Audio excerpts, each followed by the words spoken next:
yang dapat sesuka hatinya berubah menjadi seekor lumba-lumba dan lalu berubah menjadi seorang pria kembali. Legenda tentang lumba-lumba ini pun menyatakan bahwa ketika lumba-lumba menemukan perempuan muda di pantai, mereka akan berubah bentuknya kembali menjadi seorang pria dan mengajak perempuan tersebut berkencan. Hal ini bisa jadi karena banyaknya persamaan yang ditemukan antara bagian-bagian tubuh tertentu dari lumba-lumba pink dan manusia. Lumba-lumba pink akan menjadi lebih merah lagi ketika mereka merasakan gembira atau terkejut. Hal ini pun persis menyerupai manusia yang raut mukanya akan memerah saat ia merasa gembira, malu, ataupun terkejut.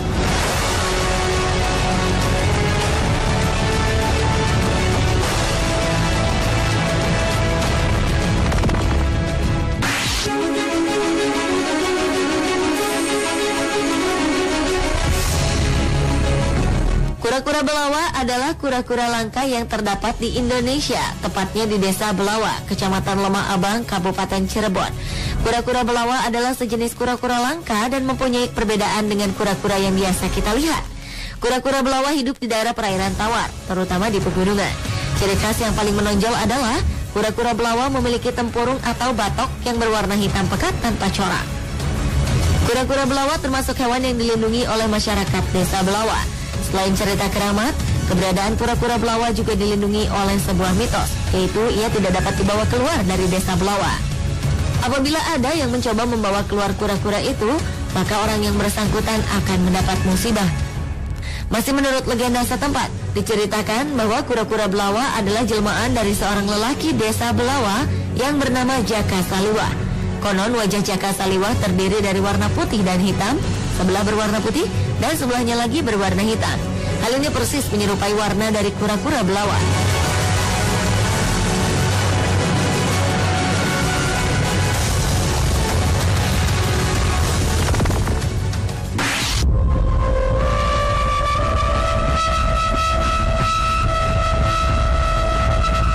Cendrawasih adalah nama sejenis burung indah yang biasanya ditemukan di pulau-pulau timur dari Indonesia.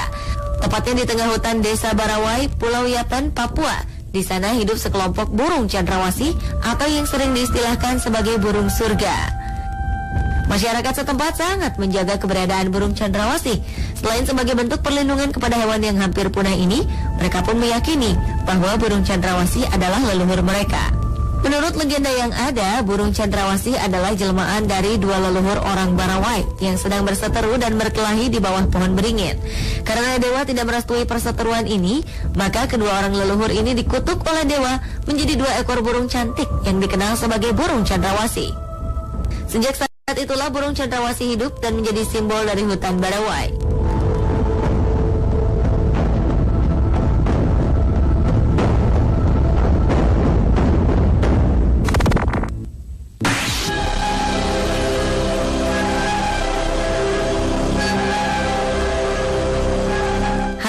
Adalah hewan mamalia dan merupakan pemakan daging. Harimau adalah jenis kucing terbesar dari spesiesnya, lebih besar dari sang raja hutan, singa. Ciri khas yang paling menonjol adalah loreng pada kulitnya yang bervariasi dari coklat ke hitam. Hampir semua harimau memiliki lebih dari 100 loreng. Pemirsa, tahukah Anda ada sebuah legenda yang melekat bagi masyarakat adat Melayu dan Talang Mamak di Riau tentang harimau?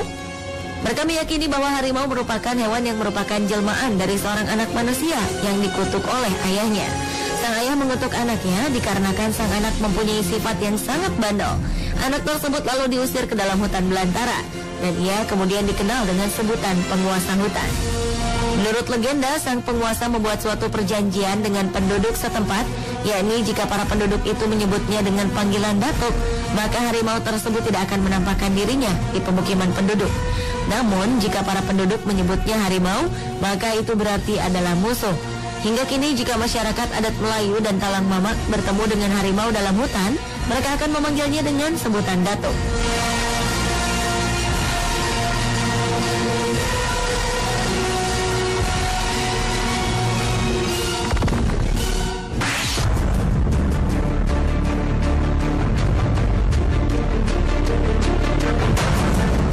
Monyet merupakan hewan primata yang berekor dan mempunyai ukuran tubuh yang lebih kecil dari kera. Monyet dikenal sebagai hewan yang pintar. Ia dapat belajar dan juga menggunakan alat untuk membantunya dalam mendapatkan makanan. Di Filipina, monyet diyakini sebagai jelmaan dari seorang gadis pemalas. Diceritakan bahwa gadis pemalas tersebut sedang belajar menjahit pakaian pada Dewi Tenun. Lalu sang Dewi Tenun meminta gadis tersebut untuk menjahit sebuah pakaian dari katun. Gadis pemalas itu pun lantas kebingungan. Walaupun demikian, sang Dewi Tenun tetap dengan sabar mengajarkan kembali satu persatu cara untuk membuat dan menjahit pakaian dari bahan katun. Tanpa sepengetahuan sang Dewi Tenun, si gadis pemalas lebih memilih melilitkan kain kulit pada tubuhnya. Padahal kain kulit tersebut sebenarnya dipergunakan untuk membersihkan kain katun yang sudah dicuci untuk kemudian dijahit. Mengetahui hal ini, Dewi Tenun merasa kecewa dan marah. Ia pun lalu mengutuk gadis pemalas itu sehingga kain kulit tersebut menempel selamanya di tubuh sang gadis dan juga memiliki ekor. Hingga kini gadis pemalas itu hidup dalam tubuh seekor monyet.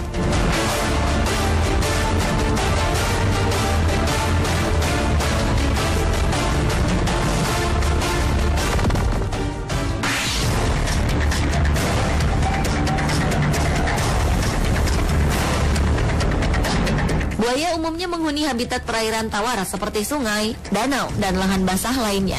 Reptil ini dapat bergerak dengan sangat cepat pada jarak pendek, bahkan juga di luar air. Binatang ini memiliki rahang yang sangat kuat, yang dapat menggigit dengan kekuatan luar biasa. Kisah tentang buaya ternyata merebak di Situ Gintung, Ciputat Timur, Kota Tangerang Selatan, Provinsi Banten. Penduduk percaya seekor buaya albino atau buaya putih berhabitat di Situ Gintung, sebuah bendungan atau danau kecil buatan. Pada 1933, pemerintah Belanda membangun Situ Gintung sebagai tanda hujan untuk pengairan sawah selain berfungsi sebagai bendungan.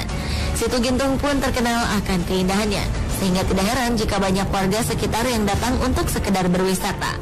Di balik daya tarik wisatanya yang indah, Situ Gintung pun ternyata memiliki sebuah legenda tentang seekor buaya putih. Penduduk setempat mempercayai bahwa buaya putih yang terdapat di Situ Gintung adalah jelmaan dari seorang nenek tua penjaga Situ Gintung. Konon, sesekali buaya putih itu menampakkan dirinya di tengah danau untuk memangsa penduduk sekitar sebagai tumbal.